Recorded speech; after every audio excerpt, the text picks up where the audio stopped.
Wilt Chamberlain has the highest vertical at 48 inches. The Isochain, I think we'd see the world's first 5-foot vertical.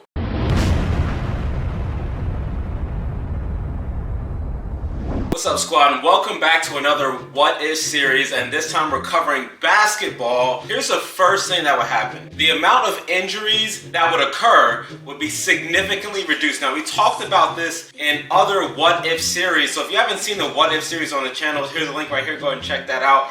But because of what we know about isometric exercise, specifically overcoming, but it also goes to yielding as well, we know the awesome properties of the bulletproofing effect that static training has on the muscles, particularly on the joints. We're talking about the connective tissues, the tendons and the ligaments. The most common basketball injuries that we get are jammed fingers, ankle sprains, knee injuries, foot fractures, and deep thigh bruising. By having denser musculature, which is what the isometric exercise really focuses on, having a denser, more powerful muscle, not just showy big muscle, we're not going to completely eliminate that problem. We're going to significantly reduce it, which is what any player should want, because it's about longevity. How long can you last in the sport? What good if you're a hotshot for a year? You want to last your entire career. Ankle sprains, what is that? That's a joint injury. So we want to make sure that we strengthen that up. Bulletproof calf raises on the Isochain. At first I struggled with jammed fingers and how to really resolve that issue. And again, while it doesn't completely resolve it, we can significantly reduce it by doing the finger pull exercise. Now there's going to be a video on a program for basketball players for the Isochain, so stay tuned for that.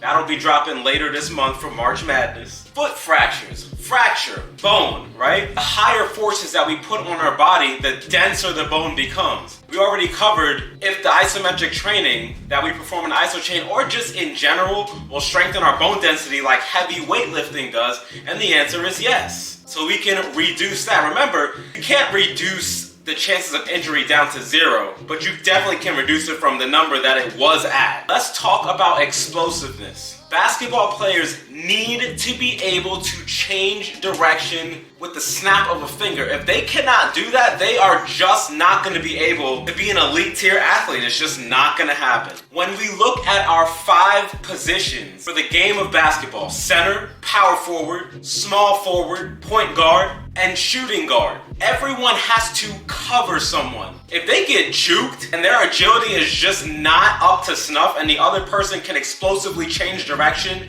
you're gone, man. You're off the team. No hard feelings, but people are paying money for this. They want to see athletic ability at the highest freaking level. Now, when we talk about adding the Isochain exercises to these basketball players' exercise program already, we're not talking about getting rid of their exercise program. We're talking about adding the Isochain into what they're already doing, because remember, it only takes 10 to 15 minutes to do this. Like I said in the other What If series, any athlete who truly wants to push their game to the next level, they want to make some freaking more money than they're already making, more money, because if you can play at a higher level, you will get paid more money. If you would go up to any of those athletes and tell them, hey, for an extra 10 to 15 minutes a day, we can increase your athletic ability significantly, who wouldn't jump on that? Now, if we assess the physique of your average basketball player, what do they look like? They definitely don't look like a powerlifter. They definitely don't look like a bodybuilder. They're not even super cut where you can see all the striations and all the veins. Obviously, they're tall. I wouldn't say lanky. They have some muscle tone, but there aren't really any features that stick out. Everything is pretty balanced. But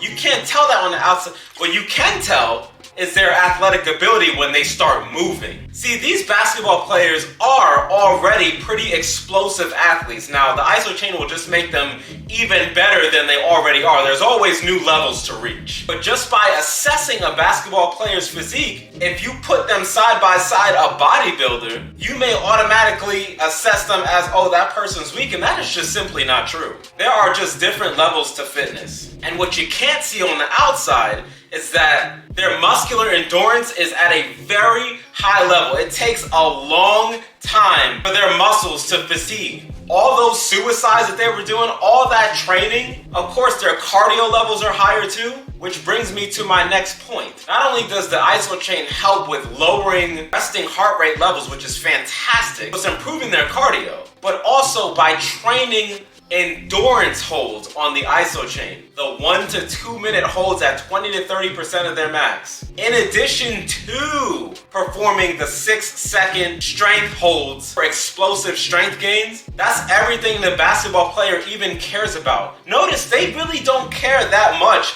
about traditional weightlifting techniques. It's about athletic ability. It's not about who's got the flashiest muscles. To be able to change direction at the tip of a hat via short duration muscle contraction and also developing top tier levels of muscular endurance is what that basketball player needs. They don't care about hypertrophy. Personal opinion, I don't play basketball. The Isochain is literally designed for this sport. It's designed for a lot of sports, but most sports involve some type of explosiveness. They need to be on the Isochain. The exercises that I would absolutely recommend right off the bat without even designing a program would be the standing calf raise, the Romanian deadlift, the squat, especially from low position. If you can already put 2 and 2 together, what that would do for your jump shot. Bench press and the push press. The push press is probably one of the most important exercises that a basketball player can perform on the Isochain. The push press, one of Bruce Lee's favorites on his Isochain program,